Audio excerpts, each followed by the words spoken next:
Imagine being followed by 3 SUVs with blacked-out windows, knowing that if you look back, you might lose your daughter forever. For exactly 12 years, Katie Holmes didn't say a single word. She couldn't. But now that she's 45 and the legal gag orders have finally dissolved, the secret history of her midnight escape from Scientology is coming to light, and the details are more chilling than any of us ever imagined. For over a decade, a silent wall stood around Katie and her daughter, Suri. In April 2024, Suri turned 18, legally becoming an adult. This milestone marked the official end of Tom Cruise's child support payments, which totaled $400,000 annually. But this milestone represents something far greater than money. It marks the expiration of the highly restrictive legal agreements and non-disclosure clauses that bound Katie to total silence. At 45, Katie is finally standing on the precipice of absolute freedom, looking back at a 12-year ordeal that began with one of the most daring, high-stakes escape plans ever executed in Hollywood. Behind the scenes, this was a desperate tactical extraction. How did a young mother pull off the most daring escape in Hollywood history under the noses of one of the world's most powerful organizations? To understand the desperation of that midnight escape, we must look at the gilded cage that had closed around Katie. By 2012, her life was entirely managed.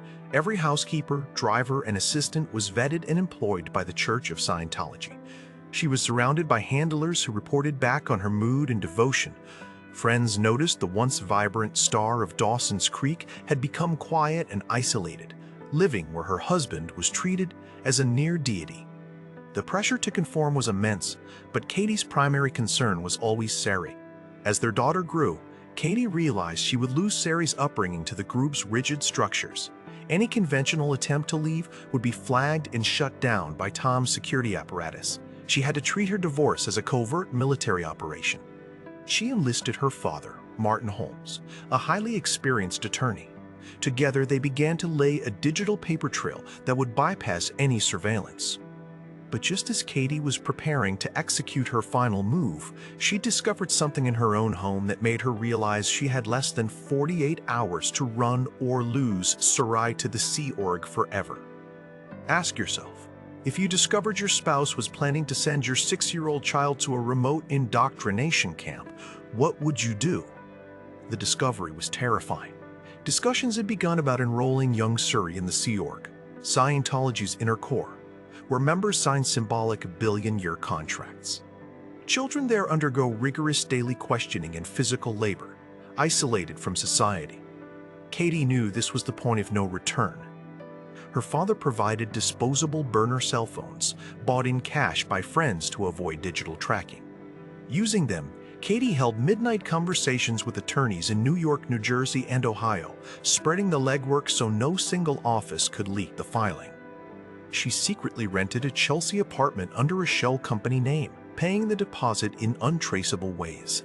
This building was chosen specifically because it featured an underground garage with private elevator access, allowing Katie to slip in and out away from unwanted eyes.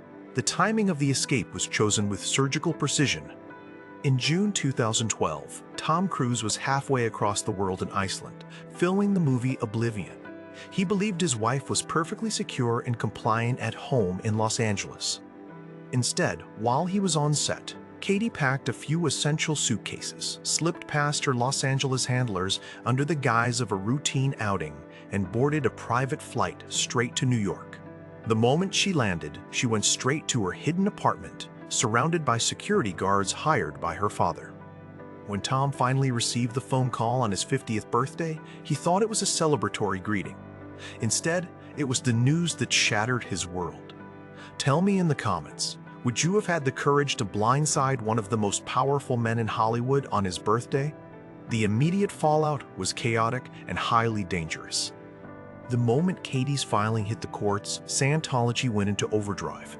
Dark SUVs circled her Chelsea building, while unfamiliar men loitered on her street with cameras.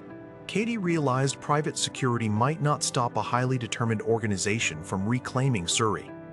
That was when Katie made a brilliant tactical move. She weaponized the paparazzi. Normally, celebrities flee cameras, but Katie walked out daily with Suri smiling directly at photographers. The media swarmed, creating a visible shield.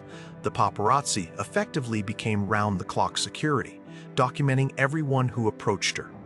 Meanwhile, her father was executing a masterclass in legal pressure. He deliberately filed the divorce in New York rather than California.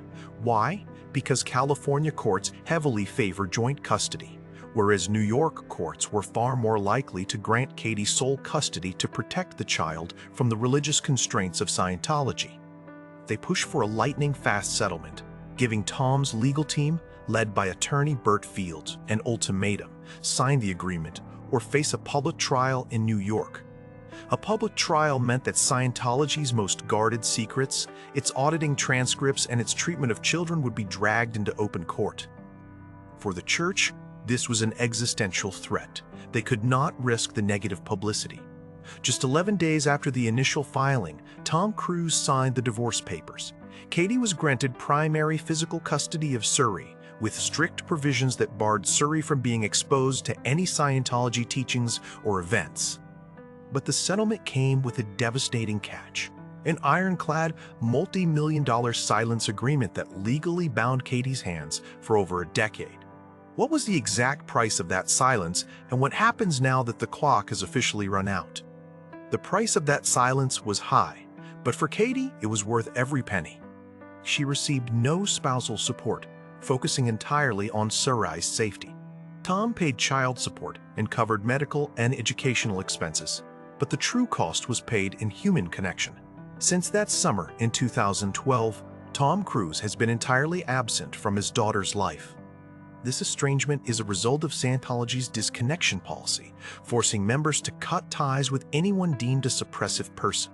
Because Katie shielded Suri from their influence, they were cut out of Tom's reality. But the silence agreement didn't just stop Katie from talking about the church. It reportedly contained a bizarre clause that banned her from publicly dating anyone for 5 years after the divorce. This is why her subsequent relationship with actor Jamie Foxx was kept entirely hidden, with the couple resorting to secret rendezvous and private beaches until 2017. Now that Suri is legally an adult, she has made a choice that speaks louder than any public statement. She legally changed her name to Suri Noelle, entirely erasing Cruise from her identity. If your father was one of the most famous men on earth, what would make you want to erase his name forever? This name change is the ultimate public rejection. Discarding Cruise for her mother's middle name, Noelle, Suri sent a clear message: her identity is her own. Now attending college, she is finally free of the church's shadow. For Katie, at 45, the years of silent fear are over. 12 years ago, a mother made a desperate choice. Today, that choice has saved her daughter. Will Suri eventually write the tell-all book that finally exposes the deepest secrets of Hollywood's most mysterious organization? Share your theories in the comments, and if you want to follow this unraveling mystery, subscribe and watch our next video, where we dive into another hidden Hollywood truth.